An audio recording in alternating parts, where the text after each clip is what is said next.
Hi, everybody. I'm Brittany Lewis with Forbes Breaking News. Joining me now is my colleague, Forbes staff writer, Zach Everson. Zach, thanks so much for joining me. Thanks for having me, Brittany. Of course, you and I have now been talking about for months Trump's mounting legal challenges, and today is no different. You're reporting that, quote, previously obscure attorney lands big payday representing Trump in high-profile lawsuit. First, who is this attorney? Her name is Alina Habba, and the law firm she's with. Yep, she is with Habba Madaio Associates. It is only 4 attorneys, according to his website, so relatively small. It is located in Bedminster, New Jersey, and probably not coincidentally, Donald Trump has a golf course in Bedminster, New Jersey, which is where he spends his summers. But how he came to hire her in the first place is not totally known. It's never really been explained, but she has represented him now in, I believe it's at least 9 cases. We're going to get to those 9 cases later, but Donald Trump arguably is one of the most recognizable faces in the world. Is it interesting, peculiar that he has what you're describing as an obscure attorney representing him in these big legal battles? Yeah, in this case it is. I mean, let's get this straight. He has a lot of attorneys representing him. And over history, he's had many attorneys representing him. Some of them have been well known. But picking this one out was very interesting. Like, she didn't seem to have much of a track record with any big cases. If you search for Alina Habba's name in either like Nexus or Google News, there's barely any mentions until she gets hired by Donald Trump. So not somebody who was working in a lot of high-profile cases at all. I was going to ask that, so I'm assuming she hasn't, to your knowledge, represented any lawmakers, any high-profile names, and there's no indication of why Trump then would choose her to represent him. No. And if you look through Federal Election Commission filings, no other political committee has reported paying her a dime.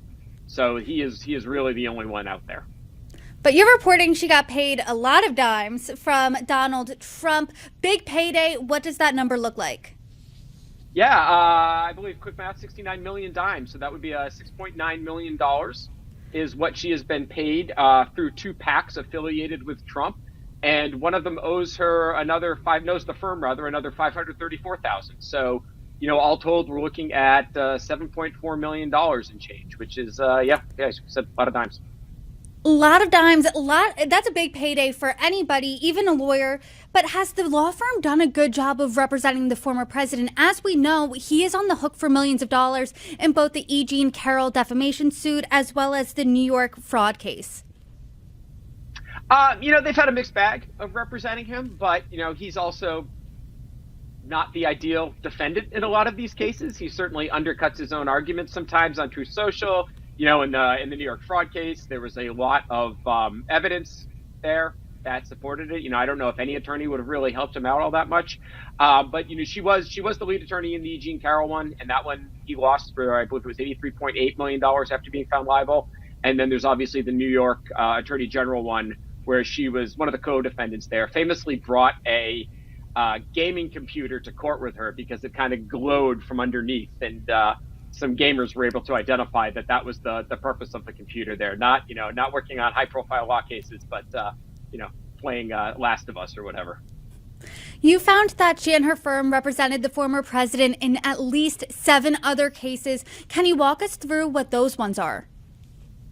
The first one was Summer Zervos, who is a former Apprentice contestant who, in a case somewhat similar to E. Jean Carroll's, accused Trump of defamation for the manner in which he had denied her accusations of sexual misconduct.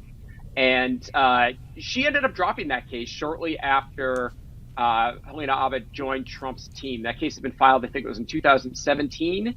And when Habba came in, within a couple months, Zervos just dropped it. There is no indication of any sort of settlement. And, it was a pretty decent win right off the bat. But she's worked with Trump in some other cases as well. There is a her firm, there's a Philadelphia area election official who is suing Trump for fraud. Or not actually suing for fraud, but suing for defamation after accusations that this guy was involved in vote rigging, damaged his reputation. Her partner, Michael Matteo, is working with him in that case. They worked for Trump in a lawsuit that Michael Cohen brought against Trump, alleging that his imprisonment was retaliatory. That was another case that they did win. I think that the judge tossed that one out. She's also representing Trump in a lawsuit against his niece, Marielle Trump, in the New York Times for the publication of his tax records. Now, the judge did toss the suit against the Times, but they did say the one against Marielle Trump could proceed. She is arguing that she's appealed that decision, but as you can see, some pretty decent wins or ongoing good progress there from Habba and her firm. You're also reporting that she has racked up some of her own legal bills while representing the former president. What can you tell us about that? Yeah, when we go to mixed bag, this is the other side of it, in that she and with Trump sued Hillary Clinton and a bunch of other people. Allegedly, there was this vast conspiracy regarding Russia in the election, and I think it was racketeering and conspiracy. And the judge threw it out and said it was without merit, and totally unfounded. And then jointly fined Trump and Habba a combined $938,000, which is a whopping fine to be served for that. So she did say that she had paid it. Can't tell for sure if that's the case or not, but she did tell in a speech, she did say she paid it. So yeah, that was a definite one in the loss column for them. Because there are some wins, there are some losses, you described this as a mixed bag. Has Donald Trump himself ever commented on this partnership? What does his relationship with Habba look like? She's in his clubs a lot. She's at Bedminster. She's been seen at Mar-a-Lago a lot. She was hanging out at one of the golf tournaments he hosted. So, it seems like she's not, keeping an arm's distance from her client or anything like that, that she is very active in Trump circles. There were reports that he's chewed her out in the past. I don't know if those are true or not. I mean, I couldn't confirm any of those things. He's generally taken a pretty positive approach publicly towards her, at least for now. And does it look like this relationship is going to continue as his legal challenges progress? Well, I mean, he's certainly got a lot of legal issues for her to be working on. I would say that probably depends on, her continued success, how it works out going forward.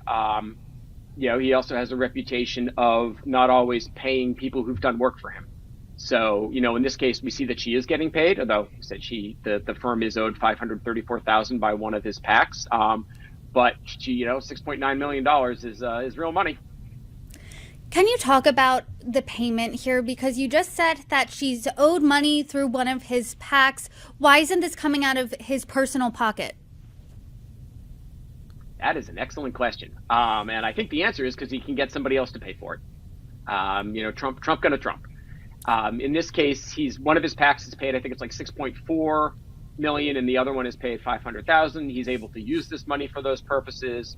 One thing you can say that's been pretty consistent for Donald Trump throughout his life is, why pay for something if you can get somebody else to pay it for you?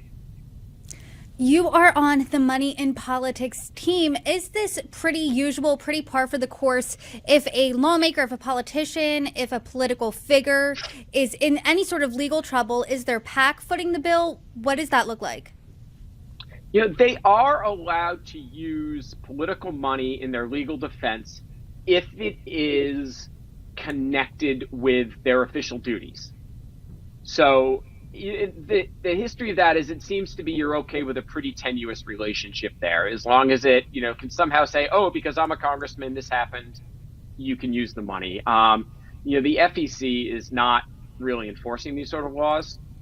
In some of these cases, the cases clearly exist. Donald Trump being a politician, they involve accusations of sexual assault, defamation. I mean, these are not things that are related to his politics. But the odds of anything getting enforced are pretty close to nothing. Zach Everson, per usual, thank you so much for your reporting. My pleasure.